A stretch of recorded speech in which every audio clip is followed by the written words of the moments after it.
أعوذ بالله من الشيطان الرجيم. بسم الله الرحمن الرحيم. ولا تأكلوا أموالكم بينكم بالباطل وتدلوا بها إلى الحكام لتأكلوا فريقا من أموال الناس بالإثم وأنتم تعلمون. يسألونك عن الأهلة قل هي مواقيت للناس والحج وليس البر بأن تؤتوا البيوت من ظهورها ولكن البر من اتقى وأتوا البيوت من أبوابها واتقوا الله لعلكم تفلحون. صدق الله العظيم. అనంత కరుణామయుడు, అపార కృపాశీలుడు, పాలకుడు, పోషకుడు, సర్వలోక ప్రభు అయిన అల్లాహ్ శుభనామంతో ప్రారంభిస్తున్నాను. సోదరులారా, సోదరీమణులారా, అయ్యలారా, అమ్మలారా, అస్సలాము అలైకుం వరహమతుల్లాహి వబరకాతుహు. సర్వలోక ప్రభు అయిన అల్లాహ్ మన అందరి జీవితాలలో శాంతిని, శుభాలను కురిపించునుగాక. ఆమీన్. ఇంతవరకు మీ ముందు మానవులందరి మార్గదర్శక గ్రంథం విశ్వప్రభు అల్లాహ్ మన అందరి కోసం ఆయన చివరి ప్రవక్త మహాప్రవక్త ముహమ్మద్ సల్లల్లాహు అలైహి వసల్లం వారి మీద నేటికి సుమారు 1500 సంవత్సరాలకు పూర్వం అవతరణ చేసినటువంటి అరబీ ఖురాన్ను పఠించడం జరిగింది. దీని యొక్క తెలుగు అనువాదం 2వ అధ్యాయం 188వ వాక్యం. ఓ ప్రజలారా, మీరు ఒకరి ఆస్తిపాస్తుల్ని మరొకరు అక్రమమైన రీతిలో తినివేయకండి. అలాగే ఇతరుల ఆస్తి నుండి మీకు అన్యాయంగా కాజేసే అవకాశం లభిస్తుందేమో అనని కావాలని వాటిని మీ న్యాయ నిర్ణేతల వద్దకు తీసుకువెళ్ళకండి. సోదరులారా, ఇక్కడ మన సమాజంలో మనం ఎక్కువగా చూసే ఒక సామాజిక చెడును గురించి దైవం ఇక్కడ ఎత్తి చూపుతూ ఇక్కడ హెచ్చరికను కూడా చేస్తున్నాడు. అదేమిటంటే అబద్ధపు సాక్ష్యము. మనము చూస్తుంటాము, ఈ ప్రస్తుత ప్రపంచంలో ఈ అబద్ధపు సాక్ష్యం అనేది చాలా ఎక్కువగా ప్రబలిపోయింది. మరి ఏదైనా ఒక వాద్యంలో, ఏదైనా ఒక గొడవలో మరి ఒకరికి అన్యాయం తప్పనిసరిగా జరుగుతుంది. దానికి కారణం ఏమిటంటే మరి అబద్ధపు సాక్ష్యాన్ని తీసుకుని వచ్చి ఆ న్యాయ నిర్ణేతకు అది సమర్పించినప్పుడు అది అతను నిజమేనని భావించి మరి వారికి అనుకూలంగా తీర్పు చెప్పే అవకాశం ఉంటుంది. ఎందుకంటే ఆ న్యాయ నిర్ణేత అన్న వ్యక్తి మరి స్వయంగా ఏది కూడా చూడడు కాబట్టి అతని వద్ద ఏదైతే సాక్ష్యం ఉంటుందో దాన్ని బట్టి మాత్రం అతను తీర్పునిస్తాడు. కాబట్టి సోదరులారా, ప్రస్తుత ప్రపంచంలో మరి ఎవరైనా కోర్టులో గెలిచినంత మాత్రాన అతను న్యాయబద్ధంగా గెలిచినట్టుగా ఎంత మాత్రం కూడా కాదు సోదరులారా. ఎందుకంటే ప్రస్తుత సమాజంలో ఈ అబద్ధపు సాక్ష్యం అనేది చాలా ఎక్కువగా ఉన్నది. తీర్పులన్నీ కూడా దీని కారణంగానే మరి ఎవరికైతే అన్యాయం జరిగిందో మరి వారికి అనుకూలంగా తీర్పులు రావడం లేదు. మరి ఎవరైతే అన్యాయం చేస్తున్నారో వారికి అనుకూలంగా తీర్పులు వస్తున్నాయి. దీనికి కారణం ఏమిటంటే అబద్ధపు సాక్ష్యాలు. దానికి దైవము ఇక్కడ సూచిస్తున్నాడు, మీరు ఒకరి ఆస్తిపాస్తుల్ని, అంటే ఒకరికి చెందినటువంటి ఆస్తిని కానివ్వండి, మరొకటి కానివ్వండి, మీరు మరొకరు ఎంత మాత్రం కూడా తినివేయకండి, కబళించకండి అంటున్నాడు. ఎందుకంటే సోదరులారా, ప్రతి వ్యక్తికి దైవము వ్యక్తిగత గౌరవాన్ని ప్రసాదిస్తాడు. ఆ గౌరవం అనేది మరి డబ్బు రూపంలో రావచ్చు, గౌరవం రూపంలో రావచ్చు, పేరు రూపంలో రావచ్చు. కాబట్టి ప్రతి వ్యక్తికి కూడా ఆత్మగౌరవం అని ఉంటుంది. అతను బీదవాడైనప్పటికీ కానీ, లేకపోతే చాలా ధనవంతుడైనప్పటికీ కానీ ప్రతి వ్యక్తికి కూడా దైవము గౌరవాన్ని ప్రసాదిస్తాడు.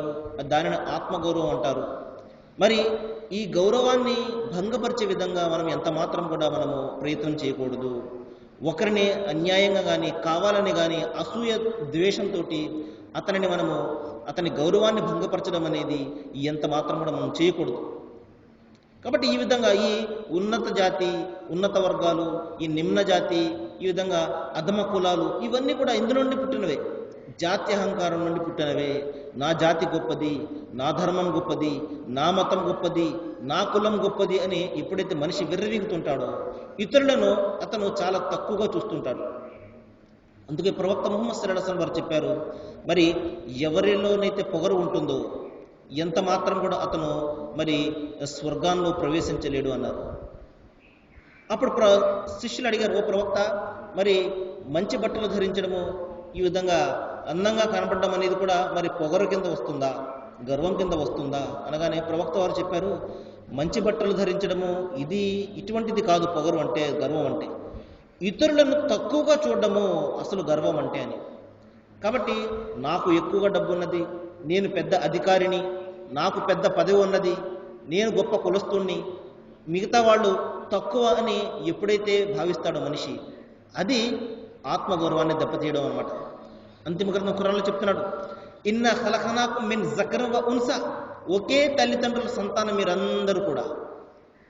కాబట్టి ఇన్న అక్రమకం ఇందల్లా వ అత్తకాకుం, మీలో ఎక్కువగా దైవానికి భయపడతారో అతను గొప్పవాడు దైవం దృష్టిలో, అంతే తప్పించి మీ కులాలు, మీ దర్పాలు, మీ అధికారాలు, మీ పదవులు ఎంత మాత్రం కూడా కాదు. కాబట్టి సోదరులారా, ఒకరి ఆస్తిపాస్తులను ఒకరు మీరు తినివేయకండి. దీని అర్థం ఏమిటంటే, ఆస్తిపాస్తులు అంటే మనం సంపాదించే డబ్బులు లేకపోతే స్థిరాస్తులే కాదు, మన గౌరవం కూడా, దైవం మనకు ప్రసాదించినటువంటి గౌరవం కూడా, మన దైవము ప్రసాదించినటువంటి ఆ ఆత్మగౌరవాన్ని ఎవరు కూడా ఇంకొకరి యొక్క ఆత్మగౌరవాన్ని కించపరచకూడదు. కాబట్టి ఎవరూ తక్కువ కాదు ఇక్కడ సోదరులారా, ఎవరూ తక్కువ కాదు, ఎవరూ ఎక్కువ కాదు, ఒకే తల్లిదండ్రుల సంతానం ఇక్కడ అందరూ కూడా. కాబట్టి దైవం ఒకరికి ఎక్కువగా డబ్బు ప్రసాదించవచ్చు, తద్వారా అతనికి ఎక్కువగా పరీక్ష ఉంటుంది. ఈ డబ్బుతో అతను దైవానికి ఇష్టమైన పనులు చేస్తాడా, లేకపోతే ఇంకా అన్యాయంగా సంపాదించడానికి అక్రమమైన మార్గాలు తొక్కుతాడా అన్నది పరీక్ష. బీదవానికి కూడా పరీక్ష పెడుతున్నాడు. ఈ విధంగా డబ్బు ఇతని వద్ద లేదు, ఇతను దైవంతో ఫిర్యాదు చేస్తాడా లేకపోతే సహనాన్ని వహిస్తాడా అని అతనికి పరీక్ష. కాబట్టి ప్రతి ఒక్కరూ కూడా ఇక్కడ మనము పరీక్షలను ఎదుర్కొంటున్నాము. కొంతమంది ఎక్కువ డబ్బు ఉంటే ఎక్కువ పరీక్షలు ఎదుర్కొంటారు, తక్కువ డబ్బు ఉంటే తక్కువ పరీక్షలు ఎదుర్కొంటారు. కాబట్టి ప్రతి వ్యక్తికి ఆత్మగౌరవం అనేది ఉంటుంది. మనము దానిని దెబ్బతీసే ప్రయత్నం ఎంత మాత్రం కూడా చేయకూడదు. అతని జాతి కారణంగానో, అతని కులం కారణంగానో, అతని మతం కారణంగానో, అతని స్థాయి కారణంగానో, అతని ఆర్థిక స్థితి కారణంగానో ఒకరిని ఎంత మాత్రం కూడా మనం కించపరచకూడదు. కాబట్టి సోదరులారా, దైవం ఇక్కడ ఒక మాట చెప్తున్నాడు, అదేమిటంటే ఇన్న అక్రమకం ఇందల్లా అతకాకుం, దైవము మిమ్మల్ని జాతులుగాను తెగలుగాను చేశాడు. వ శుభ వ కబీల్ లిత్తఅరుఫ్, మిమ్మల్ని ఎందుకు చేశాడు అంటే ఈ విధంగా ఉన్నత స్థాయి, తక్కువ స్థాయి, అధికారి, ఈ విధంగా 4వ తరగతి ఉద్యోగి, ఈ విధమైనటువంటి తారతమ్యాన్ని ఎందుకు చేశాడంటే మీలో ఒకరి అవసరం మరొకరికి ఉంటుంది. కాబట్టి మీరు ఒకరినొకరు సేవించుకోవడానికి, ఒకరినొకరు ప్రేమించుకోవడానికి, ఒకరినొకరు సహకరించుకోవడానికే ఈ తారతమ్యాలు తప్పించి మరొకటి దైవం వద్ద మనము అందరం కూడా సమానమైన సోదరులు. కాబట్టి ఇక్కడ దైవం ఇక్కడ ఆజ్ఞాపించేది ఏమిటంటే వల తఅకులు అమ్వాలకుం, మీరు ఇతరుల ఆస్తు పాస్తులను ఎంత మాత్రం కూడా మీరు దొంగిలించకండి అంటున్నాడు. ఈ రోజున మనం చూస్తుంటాము, చూడండి ఎంత భయంకరమైనటువంటి దొంగతనాలు మనం చూస్తుంటాము. వైట్ కాలర్ నేరాలు చూస్తుంటాము. దొంగ అంటే ఇంట్లో చొరబడి దోచుకునేవాడు, కానీ వైట్ కాలర్ నేరాలు అంటే మరి సీటు మీద ఏసీ రూముల్లో కూర్చుని ఈ విధంగా అన్యాయంగా డబ్బులను సంపాదించడము, స్టాక్ మార్కెట్లలో కానివ్వండి, లేకపోతే మరొక వ్యవహారాల్లో కానివ్వండి, ఈ విధంగా అవినీతి, అన్యాయము మనం చూస్తున్నాం.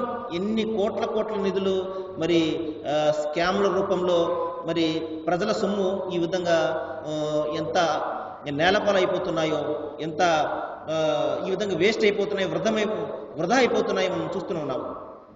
కాబట్టి ఇవన్నీ కూడా దీనికి కారణం ఏమిటంటే నేను బాగా ధనవంతుని అయిపోవాలి. మనం చూసాము నిన్ననే పేపర్లలో, మరి భారతదేశంలో బ్యాంకుల్లో దాచుకుంటే ఎక్కడ తెలిసిపోతుందోనని చెప్పి స్విట్జర్లాండ్ బ్యాంకుల్లో దాచుకున్నారట. మరి ఎంతమంది దాచుకున్నారు అంటే దానికి లెక్కే లేదు.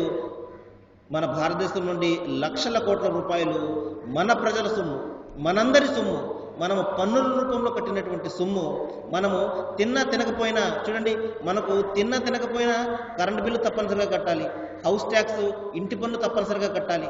మనము తిన్నా తినకపోయినా మనము ఆ ట్యాక్స్లో మనము ఆ విధంగా మన కష్టార్జితాన్ని మనము కడుతుంటే, వీళ్ళు ఏం చేస్తున్నారు, ఈ సొమ్మునంతా తీసుకుని వెళ్ళి మరి స్విట్జర్లాండ్ బ్యాంకులో దాచుకుంటున్నారు అన్యాయంగా. చూడండి, ఇదే దీనికి కారణం ఏమిటంటే, ఏదో విధంగా నేను ఈ ప్రపంచాన్ని సాధించాలి.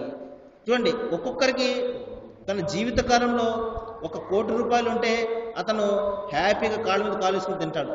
కానీ ఒక్కొక్కరికి వేల కోట్లు, లక్షల కోట్లు వాళ్ళు సంపాదించి బ్యాంకులో దాచుకున్నారంటే ఎంత అత్యాశ ఉన్నదో మనిషికి ఒకసారి చూడండి. అతను ఒక 100 తరాల వరకు కూడా అతను తరగనటువంటి సంపద ఉన్నప్పటికీ కూడా వేల కోట్ల రూపాయలు అతను మరి ఆ బ్యాంకుల్లో, స్విట్జర్లాండ్ బ్యాంకుల్లో దాచుకున్నాడంటే ఎంత అత్యాశతోటి మనిషి ఉన్నాడు ఒకసారి ఆలోచించండి. ఆ డబ్బంతా ఎవరిది? మన భారత ప్రజలది, మన అందరిది, మీది, నాది, మన అందరిది కూడా ఇది. ఈ విధంగా సోదరులారా, ఒకరి సొమ్మును అన్యాయంగా మనము తిన్నట్లయితే దైవం చెప్తున్నాడు, మీరు అగ్నితో మీ కడుపులో నింపుకున్నట్టే. దైవం ఇట్టే వదిలేస్తాడని భావిస్తున్నారా? ఎవరు పట్టించుకోరని భావిస్తున్నారా మీరు? ప్రతి పైసాను గురించి కూడా దైవం ప్రశ్నిస్తాడు. ముహమ్మద్ ప్రవక్త సల్లల్లాహు అలైహి వసల్లం వారు ఒక ప్రవచనంలో తెలియజేశారు, దైవము 5 ప్రశ్నలకు సమాధానం చెప్పనంత వరకు మరణం తర్వాత ఒక్క అడుగు కూడా ముందుకు వేయలేడు మనిషి. అందులో మొట్టమొదటి ఏమిటంటే, నీవు ధనాన్ని ఏ విధంగా సంపాదించావు? ఏ విధంగా సంపాదించావు? అనేక మార్గాలను దైవం ఇక్కడ పెట్టాడు. అందులో మంచి మార్గం ఉన్నది, చెడ్డ మార్గం కూడా ఉన్నది. కానీ మనిషి అతను డబ్బును సంపాదించాలంటే ఈ రోజుల్లో చెడు మార్గాన్ని తొక్కితేనే అతను ఎక్కువగా డబ్బును సంపాదించగలుగుతాడు. కాబట్టి దైవం ప్రశ్నిస్తాడు, ఇదొక పరీక్ష. నీవు నీ ధనాన్ని ఏ విధంగా సంపాదించావు? ఆ తర్వాత నీవు సంపాదించిన ధనాన్ని ఏ విధంగా ఖర్చు చేశావు? నీ యవ్వనాన్ని నువ్వు ఎక్కడగా గడిపావు? ఇటువంటి ప్రశ్నలకు సమాధానం మనం చెప్పనంత వరకు మన అడుగు ముందుకు వేసే పరిస్థితి అక్కడ ఉండదు. కాబట్టి దైవం ఇట్టే వదిలేస్తాడు, ఏమాత్రం కూడా పట్టించుకోడు అని భావిస్తున్నామా మనం? నిజంగా ఆ భయమే ఉంటే ఇన్ని వేల కోట్ల రూపాయలను అతను స్కామ్ల రూపంలో తినేసి ఆ బ్యాంకులో ఏ విధంగా దాచుకోగలుగుతాడు? నిన్న పేపర్లో చూడడం జరిగింది, ఒక పెద్ద మనిషి, పేరు అనవసరం, 28,000 కోట్ల రూపాయలు దాచుకున్నాడట. ఏం చేసుకుంటాడో నాకు అర్థం కావట్లేదు. ఆ 28,000 కోట్ల రూపాయలు అతను ఎంతకాలం బ్రతుకుతాడు? మహాభారత కొంతమంది మహాపురుషులు చనిపోయారు కూడా. చనిపోయినప్పటికీ కూడా వాళ్ళ డబ్బు ఆ బ్యాంకుల్లో మూలుగుతుంది. కాబట్టి సోదర, ఇదంతా కూడా అత్యాశతో వచ్చినటువంటి అనర్థం అన్నమాట. దైవం ఇక్కడ చెప్తున్నాడు, మీరు ఇతరుల సొమ్మును మీరు ఎంత మాత్రం కూడా తినివేయకండి. అంతేకాదు, 1 పైసా ఇతరుల సొమ్ము మీ సొమ్ములో కానీ కలిసినట్లయితే దాని గురించి కూడా దైవం ప్రశ్నిస్తాడు. మనకు సంబంధించింది ఏ మాత్రం కూడా మన వద్ద ఉండకూడదు సోదరుల. కాబట్టి ఎంతైతే దైవం మనకు ప్రసాదిస్తాడో, ఎంతైతే అల్లాహ్ అది తక్కువైనా కానివ్వండి, మనకు ఎంతైతే ప్రసాదిస్తాడో అదే అత్యుత్తమైనటువంటి సంపద అన్నమాట. అందులోనే మరి దైవం శుభం పెడతాడు, మానసిక ప్రశాంతత అందులోనే లభిస్తుంది. ఇప్పుడు చూడండి, వాళ్ళు వేల కోట్ల రూపాయలు దాచుకున్నారు. రేపు పొద్దున్న మన గవర్నమెంట్ ఏం చేస్తుంది? వాళ్ళందరినీ కూడా బయటికి తీస్తుంది, ఆ డబ్బును బయటికి తీస్తుంది, ఆ దాచుకున్న వాళ్ళ పేర్లు కూడా బయటకు వస్తాయి, ఆ తర్వాత జైలు పాలవుతారు. కాబట్టి సోదరులారా, అన్యాయంగా అక్రమంగా సంపాదించింది మన వద్ద ఉండిపోతుంది అని చెప్పేసి మనం భావిస్తాము, కానీ ఎంత మాత్రం కూడా ఉండదు. మరికొన్ని బ్యాంకుల లాకర్లలో అయితే సోదరులారా చెదపట్టేసి ఆ రూపాయి నోట్లన్నీ కూడా పాడైపోయి అనేక కోట్ల రూపాయలు బ్యాంకుల లాకర్లు ములుగుతున్నాయి. ఈ విధంగా మన ప్రపంచం అంతా కూడా అన్యాయంతో నిండిపోయి ఉన్నది. ఒకరి హక్కును మరొకరు ఈ విధంగా తీసుకోవడమే, ఒకరికి అన్యాయం చేయడమే దీనికి ప్రధానమైనటువంటి కారణం. కాబట్టి సోదరులారా, దైవం మనకి ఇచ్చినటువంటి మిగిలే నిజమైనటువంటి మిగులు, అది రూపాయే కానివ్వండి, 100 రూపాయలే కానివ్వండి, అలా కాకుండా మనకు సంబంధం కానటువంటి సొమ్ము మీద మనం ఆశపడ్డామా, నిస్సందేహంగా ప్రపంచంలో కూడా శాంతిని కోల్పోతాము, పరలోకంలో కూడా మనం నాశనం అయిపోతాము. కాబట్టి ఇక్కడ దైవం చెప్తున్నాడు, అంతేకాకుండా మీరు ఇతరుల సొమ్ము నుండి మీకు ఎంతో కొంత లభిస్తుంది అన్న ఆశతోటి దొంగ సాక్ష్యాలను మీరు సృష్టించి మీరు ఆ జడ్జి వద్దకు, న్యాయ నిర్ణేత వద్దకు తీసుకువెళ్ళకండి అంటున్నాడు. ఇక్కడ చూడండి, జడ్జి ఏం చేస్తాడు? మరి ఆ సాక్ష్యాలను బట్టి తీర్పు ఇవ్వడం జరుగుతుంది. కానీ అవి దొంగ సాక్ష్యాలు, తప్పుడు సాక్ష్యాలు అనుకోండి, మరి నిజంగా అన్యాయం జరిగిన వ్యక్తికి మరి అతనికి ప్రతికూలంగా తీర్పు వచ్చే అవకాశం ఉంటుంది. కాబట్టి ప్రవక్త ముహమ్మద్ సల్లల్లాహు అలైహి వసల్లం వారు ఈ సందర్భంలో ఒక మాట చెప్పారు. అదేమిటంటే, ప్రవక్త వద్దకు కూడా మరి ఈ విధంగా తగాదాలు తీసుకొచ్చేవారు, సాక్షులు కూడా తీసుకొచ్చేవారు. ప్రవక్త వారు అప్పుడు చెప్పారు, నేను ఎంతైనా మీలాంటి మనిషినే, మీరు నా సమక్షంలో ఏదైనా ఒక వాదనను తీసుకువచ్చి ప్రత్యర్థి కన్నా మంచి మాటలు చెప్పి నాతో మరి ఆధారాలు మరి కల్పించి సృష్టించి నాకు ఇచ్చి మీకు అనుకూలంగా తీర్పు ఇప్పించుకోవడం అనేది నిజంగానే సాధ్యమవుతుంది. కానీ ఈ ప్రపంచంలోనే నిజమైనటువంటి న్యాయస్థానము దేవుని న్యాయస్థానము, నిజమైనటువంటి న్యాయము ఆయన దగ్గర జరుగుతుంది. మనం ఇక్కడ దొంగ సాక్ష్యాలను సృష్టించి ఏదో ఒకటి కల్పించి మరి ఆ న్యాయ నిర్ణేతను మనము మనకు అనుకూలంగా తీర్పు వచ్చేలా చేసుకోగలము. కానీ దానితో మన సమస్య ప్రపంచంలో తీరవచ్చు. కానీ సోదరులారా, పరలోకం ఒకటి ఉన్నది, మరణం తర్వాత జీవితం ఒకటి ఉన్నది, ఒక జడ్జిమెంట్ డే అనేది ఒకటి ఉన్నది, మరి తీర్పు దినం అనేది ఒకటి ఉన్నది. అక్కడ దైవం మనల్ని ప్రశ్నిస్తాడు. మరి చూడండి, ఈ సందర్భంలో ఒక మాట చెప్తాను.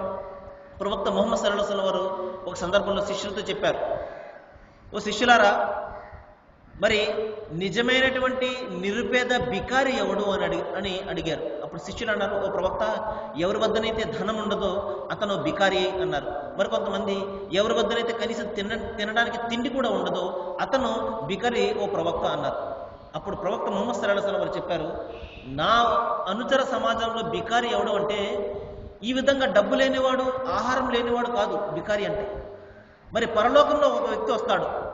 ఆ వ్యక్తి ప్రపంచంలో కొండల మాదిరి పుణ్యాలను సంపాదించుకుని ఉంటాడు, ఆరాధనలు చేసి ఉంటాడు, మరి ఈ విధంగా దాన ధర్మాలు చేసి ఉంటాడు, ఈ విధంగా రకరకాలైనటువంటి పుణ్యకార్యాలు చేసి కొండల మాదిరిగా పుణ్యాలను సంపాదించుకుని దైవం వద్దకు వస్తాడు. కానీ అతను ప్రపంచంలో ఏం చేసి ఉంటాడంటే ఇతరుల హక్కులను కొల్లగొట్టి ఉంటాడు, మరొకరికి రావాల్సినటువంటి డబ్బును ఇతను దగ్గర పెట్టేసుకుని ఉంటాడు, మరొకరికి అన్యాయంగా అతను ఏదైనా చేసి ఉంటాడు, అన్యాయం చేసి ఉంటాడు. కానీ దైవ న్యాయస్థానం ముందు మరి దైవం అందరికీ కూడా మరి ఆ హక్కులను ఇప్పిస్తాడు. అందరూ కూడా క్యూలో నిలబడి అతని మీద ఈ విధంగా ఫిర్యాదు చేస్తారు, ఓ దైవమా, ప్రపంచంలో ఉన్నప్పుడు నాకు ఇంత సొమ్ము రావాలి, అతను నాకు ఇవ్వలేదు, ప్రపంచంలో ఉన్నప్పుడు ఇతను నన్ను అన్యాయంగా ఈ విధంగా తిట్టాడు అనో, ఈ విధంగా చేశాడు అనో అందరూ కూడా అతనికి వ్యతిరేకంగా ఫిర్యాదు చేయడం జరుగుతుంది. అప్పుడు ఇతని వద్ద ఇవ్వడానికి ఏమి కూడా ఉండవు. అప్పుడు దైవము ఇతను సంపాదించుకున్నటువంటి పుణ్యాలన్నీ కూడా వారి అందరికీ పంచిపెట్టేస్తాడు. కొండల మాదిరి పుణ్యాలన్నీ పోతాయి, కరిగిపోతాయి. ఇంకా అతను అన్యాయం చేసిన వాళ్ళు ఇంకా మిగిలిపోతారు, వాళ్ళందరికీ ఇవ్వడానికి ఏమీ ఉండదు. అప్పుడు వారి పాపాలను ఇతని నెత్తి మీద వేయడం జరుగుతుంది. చూడండి, ప్రపంచంలో మంచి పనులు చేశాడు, ఈ విధంగా పుణ్యకార్యాలు చేసి పుణ్యాలు సంపాదించుకున్నాడు. కానీ అతను ఏం చేశాడు? ఇతరుల హక్కులను కొల్లగొట్టేశాడు, ఇతరులకు ఏదో అన్యాయం చేశాడు, ఇతరులకు రావాల్సినటువంటి సొమ్ముని ఇతను దాచిపెట్టుకున్నాడు. పరలోకంలో ఏమైంది? ఆ పుణ్యాలన్నీ కూడా ఇతరులకు పంచిపెట్టేయడం జరిగింది, వారి పాపాలను ఇతరుల నెత్తి మీద వేయడం జరిగింది. కొండల్లాంటి పుణ్యాలు పోయి మరి కొండల్లాంటి పాపాలు మిగిలిపోయాయి. ఇది నిజమైనటువంటి దివాలా కోరుతానం అంటే, నిజమైనటువంటి దివాళా అంటే. కాబట్టి సోదరులారా, మనము అనుక్షణం కూడా మనం అప్రమత్తంగా జాగ్రత్తగా ఉండాలి. కాబట్టి ఇతరులకు సంబంధించినటువంటి వ్యవహారాలలో మనం చాలా జాగ్రత్తగా ఉండాలి. వారికి సంబంధించినటువంటి డబ్బు విషయంలో కానివ్వండి, ఇంకా వారికి అన్యాయం చేయడం కానివ్వండి, వారితో మనము ఏదైనా దుర్భాషలు ఆడడం కానివ్వండి, ఎంత మాత్రం కూడా చేయకూడదు. ఒకరి ఆత్మగౌరవానికి భంగపరిచే విధంగా మనం ఎంత మాత్రం కూడా ప్రయత్నం చేయకూడదు. ప్రవక్త ముహమ్మద్ వారు చెప్పారు, ఓ ప్రజలారా, మీరు ఆనందంగా కలిసిమెలిసి జీవించండి, చేతనైతే ఇతరులకు సహాయాన్ని చేయండి, తప్పించి వారి మార్గాలలో అడ్డంకులు మీరు పెట్టకండి. వారిని మీరు ఎంత మాత్రం కూడా దుర్భాషలాడడం కానివ్వండి, వారి ఆత్మగౌరవానికి భంగం కలిగించే విధంగా ప్రయత్నం చేయడం కానీ ఏ మాత్రం కూడా చేయకండి అని ప్రవక్త వారు సూచించడం జరిగింది. కానీ సోదరులారా, మనము చూస్తుంటాము, చిన్న చిన్న కారణాలకు మనము దుర్భాషలాడడం కానివ్వండి, గొడవలు పెట్టుకోవడం కానివ్వండి, వారితో పోట్లాడక దిగడం కానివ్వండి, రకరకాలైనటువంటి పనులు మనం చేస్తుంటాము. సహనం అనేది వహించము. చిన్న చిన్న చిన్న పొరపాటు కూడా సహించకుండా, క్షమాగుణం అనేది లేకుండా మనము ఈ విధంగా ప్రవర్తిస్తుంటాము. కానీ అంతిమ గ్రంథం ఖురాన్లో దైవం చెప్తున్నాడు, ఇతరుల తప్పులను ఎవరైతే క్షమిస్తారో వారి తప్పులను దైవం క్షమిస్తాడు అని దైవం చెప్పడం జరిగింది. కాబట్టి మనం ఈ విధంగా క్షమాగుణాన్ని కలిగి ఉండి చిన్న చిన్న తప్పులను మరి ఇతరులను క్షమించుకుంటూ మనం ముందుకు వెళ్ళిపోవాలి. ఈ విధంగా మనం చేసినట్లయితే మన బద్ధ శత్రువు కూడా మన ప్రాణమిత్రుడైపోతాడు.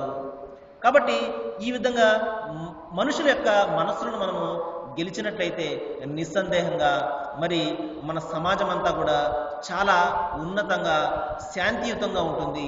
చిన్న చిన్న కారణాలకు మనం చూస్తుంటాం, చిన్న చిన్న కారణాలకు గొడవలు పడ్డం ప్రతి ఇంట్లో కూడా, ప్రతి వీధిలో కూడా జరిగే గొడవ ఇదంతా కూడా. మరి కారణం ఏమి కూడా ఉండదు, కారణం ఏమి కూడా ఉండకుండా చిన్న చిన్న కారణాలకు పోట్లాట వరకు వెళ్తుంది, దెబ్బలాట్ల వరకు వెళ్తుంది, ఇంకా కొంచెం ముందుకు వెళ్ళి రక్తపాతాలు, ఈ విధంగా హత్యల వరకు కూడా వెళ్తుంది. కాబట్టి సోదరులారా, దైవం ఇక్కడ నిర్దేశించినటువంటి విషయం ఏమిటంటే ఇతరులకు సంబంధించినటువంటి ఆస్తులను కానివ్వండి, వారి యొక్క వ్యవహారాలను కానివ్వండి, మీరు ఎంత మాత్రం కూడా మీరు దొంగిలించకండి, వారి వ్యవహారాలను చాలా జాగ్రత్తగా ఉండండి అని చెప్పేసి దైవం ఇక్కడ నిర్దేశిస్తున్నాడు. కాబట్టి ఆ తర్వాత మరి దొంగ సాక్ష్యాలను మీరు సృష్టించి మరి ఆ న్యాయ నిర్ణేతలను మీరు వారి యొక్క తీర్పును ప్రభావితం చేసే విధంగా దొంగ సాక్ష్యాలు సృష్టించి తీసుకుని వెళ్ళకండి. ప్రపంచంలో మీకు మంచి జరగవచ్చు, మీకు అనుకూలంగా తీర్పు రావచ్చు. ఎందుకంటే మన చట్టాలు, మన న్యాయాలకు మరి సత్యాలతోటి అసత్యాలతోటి వాస్తవాలతోటి యథార్థాలతోటి పని లేదు, సాక్ష్యం పని. సాక్ష్యం ఉన్నట్లయితే మరి ఆ సాక్ష్యానికి అనుగుణంగానే తీర్పు జరుగుతుంది. సత్యానికి అసత్యానికి ఇక్కడ ఏ మాత్రం కూడా తావులేదు. కాబట్టి సోదరులారా, మరి మన చట్టాలన్నీ కూడా ఈ విధంగా బలహీనమైనటువంటి చట్టాలు, కానీ దేవుని చట్టం అనేది మరి అది అందరికీ కూడా న్యాయాన్ని చేసే చట్టము. కాబట్టి ఆ దినాన్ని గురించి మనము భయపడి ఈ జీవితాన్ని మనం సక్రమంగా మనము తీర్చిదిద్దుకోవాలి. అలా కాదు, ఈ ప్రపంచమే శాశ్వతమైన ప్రపంచం వెనకాల పడ్డామంటే శాశ్వతమైనటువంటి ఆ పరలోకాన్ని మనం కోల్పోతాము. కాబట్టి ప్రతి చిన్న విషయాన్ని కూడా దైవం లెక్క తీసుకుంటాడు. మనం జాగ్రత్తగా ఉండాలి. మరి మన ఇరుగు వారితోటి, మన పొరుగు వారితోటి, మన బంధువులతోటి, మన స్నేహితులతోటి చాలా జాగ్రత్తగా ఉండాలి. వారికి అన్యాయం చేయడం కానివ్వండి, లేకపోతే వారితో దుర్భాషలాడడం కానివ్వండి, వారికి సంబంధించినటువంటి సొమ్మును మనం కాజేయడం కానివ్వండి, ఎట్టి పరిస్థితుల్లో కూడా మనం చేయకూడదు. చాలా అప్రమత్తంగా ఉండాలి. లేనట్టయితే ఎంతో కష్టపడి మనం సంపాదించుకునే పుణ్యాలన్నీ కూడా కరిగిపోతాయి, పాపాలు మిగిలిపోతాయి. దైవాన్ని నేను ప్రార్థిస్తున్నాను సోదరులారా, ఏ విషయాలైతే మనము ఇక్కడ వింటున్నామో మన జీవితానికి సంబంధించినటువంటి విషయాలు, మన జీవితాలు సక్రమంగా మనము మార్చుకునే విధంగా దైవము మరి అన్ని రకాల విషయాల గురించి మనకు బోధిస్తున్నాడు. మనము వీటిని వినాలి, మన జీవితాల్లో మనము వీటిని అనువర్తింపజేసుకోవాలి, వీటిని అనుసరించాలి, మన జీవితాన్ని మనం మార్చుకోవాలి. దైవాన్ని ప్రార్థిస్తున్నాను. మరి దైవము మనందరికీ కూడా మరి సత్యాన్ని స్వీకరించే శక్తిని ప్రసాదించుగాక. మరి దైవము మరి ఈ విధంగా వానలు లేకుండా మనమందరము, ఇంకా రైతు సోదరులు కూడా అల్లాడిపోతున్నారు. దైవము మన యొక్క పాపాలను క్షమించి మరి సమృద్ధిగా మన దేశంలో వానలను కురిపించాలని దైవాన్ని నేను మన అందరి తరపున నిన్ను మనసుతోటి నేను మరి వేడుకుంటున్నాను. వాఖిరు దవానా అనిల్ హమ్దులిల్లాహి రబ్బిల్ ఆలమీన్. అస్సలాము అలైకుం వరహ్మతుల్లాహి వబరకాతుహు.